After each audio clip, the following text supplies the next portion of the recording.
Saudi Arabiyaan akkuma duraan beekame lammiilee Itoophiyaa 14 irratti murtoo du'aa murteessitee jirti. 50 immoo ቁሌሳ jirti galmee jira አጀሱፍ ከኢትዮጵያውያን ጋር በተያያዘ ከወደ ሳውዲ ከባድና አሳዛኝ ዜና ተሰምቷል። የሳውዲ አረቢያ መንግስት ከዚህ ቀደም intalti kun jimmitti jedhamti nama hedduu beeka. Karaa tiktookiitiin tiktokara. Gurfaa isii keessatti uffanni abbaa manaa madaamii argame madaamiin osoo itti himin biyyuma isaa siin buuftee argame. Jiru biyya orma. Akkatti bahaman akkatti garan beekan nu gaara lakka. Uffata Itoophiyaa uffatan Itoophiyaa. Biyyaan dhoyteen. Kun egaa mata dureedha. Irraa dubbanna bal'inaan. Kasataffata Fatiyaan Mujaahidii fi Beeriin saree gurraatti wal qalaa jiran. Iblis jiraare Hangiruma sagantaa kanatti na wajjiniin oolaa qabxiilee gurguddoo sadeen kana irratti mari'annaa. Warroonni subscribing godhan subscribe gochuudhaan hangiruma sagantaa kanatti na waliin tura.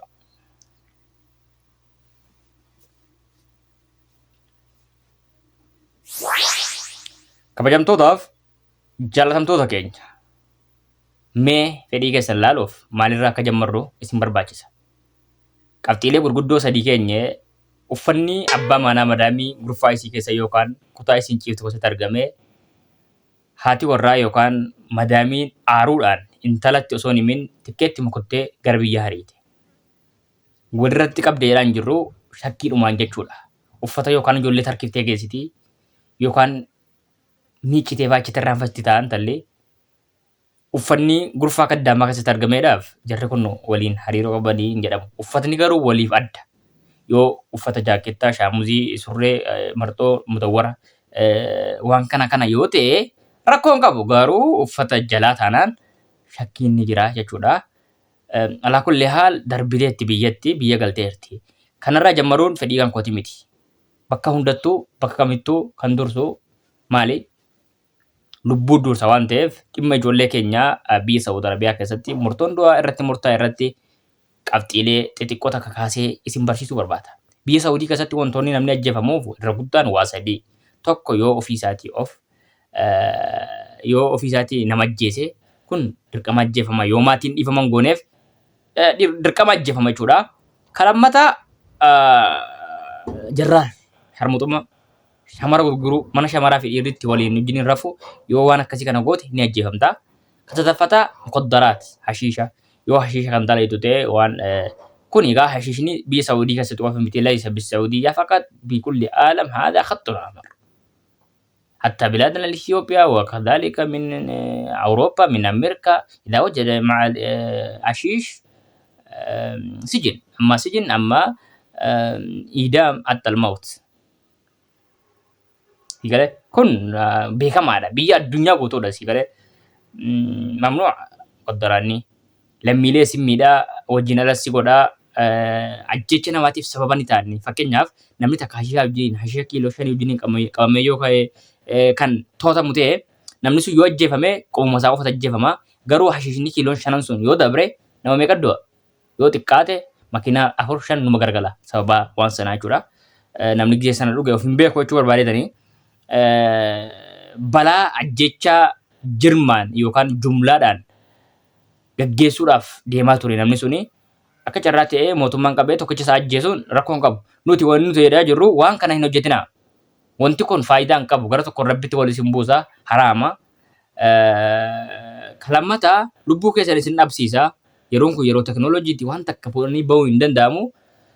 Ijoolleen Saudii fi Yamaniin dhuftu ofiisitiifu daabboodhaa fi koshoroo baadhattee yoo osoo deemtu dhaamaa jirti. Dhaamtee du'aa jirti. Amma huduuda kanarratti nama hedduu du'a jechuudha. So waan kanarraa silaa of eeddanii jechuun waggaa ni barbaachisa wee. Dheengadda samma nama 54 ajjeefamee ture. Har'a nama 14. Nama 50 immoo qorannaa irra jiran ajjeesuudhaaf. Kana jedhu galee mootummaa minaamini hin jiru. Mootummaan Itoophiyaa iyyuu nama hashiishaa wajjin yoo qabame hin dhiisu. Kan Saudii Malayyaa. Addunyaan guutuudha international law. Khataadha mamma itti wording hakikachiisa jechuudha. Yalee of eeggachuun gaariidha. Gama biraatiin adde jimmittiin keenya mee waan isii mudate kana dhaggeeffannee walitti deebinu. Ay jiru biyya orma. Akkatti bahaman akkatti galan beekan nu gaara lakka. Uffata Itoophiyaa dhuftanii Itoophiyaa galtanii beektanii laawwan uffata kana Itoophiyaadhaan uffadhee dhufee gaafa nuuf. Qaalittiin koo jarkeenya gaafa 17 isaa fartanaan jedhanii. Kan takkaa jireenyis bakka xabaanaa fuutee hin beekne. Dhalaa Saawudii duraanuu baay'ee takka nama shakkiti beektaa.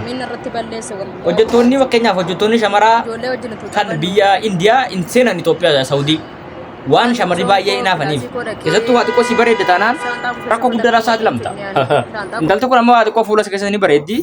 Abbaa manaa isiitti shakkite otoo isiin shaantaan fudhatiin otoo isiin uffatan fudhatiin akka isiin uffata isiin biyyaan dhufteen biyya deebisan.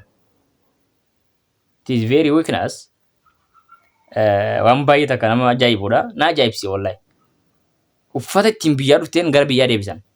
Waan biraan jiru numa shakkite abbaa manaatti. Si gala. Gama biraatiin Fatiyaan girgirriita kan geesse.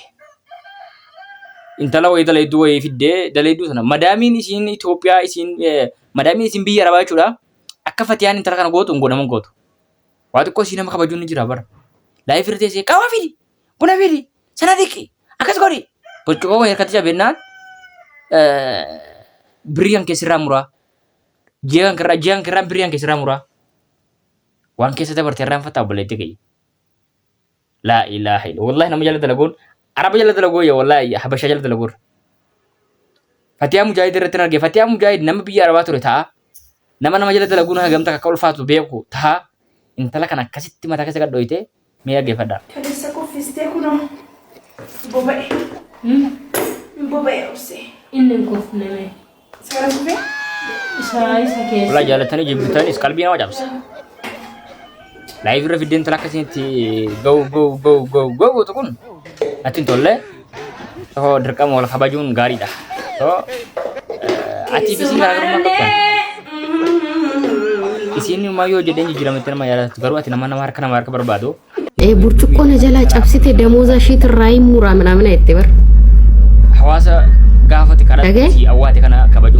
ብርጭቆ ጀላ ፊት ሰና አከዘት ዱጋ ብርጭቆ ነጀላ ጨብሲቴ አመ ደሞዛ ሺት ራይ ሙራ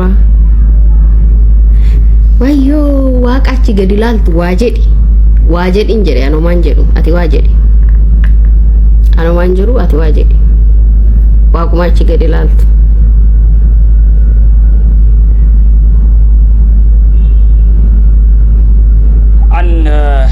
Fatiyaa Mujaahid jaaladhus kabajus garuu dhimmi isiin dhimma dalayduu kana irratti raawwatte natti hin tolle. Beerii sirrii jirti moo Fatiyaa sirrii jirti mee komentii irratti kaa'aa nu barsiisaa. Nagaan naa oolaa lafa nagaa.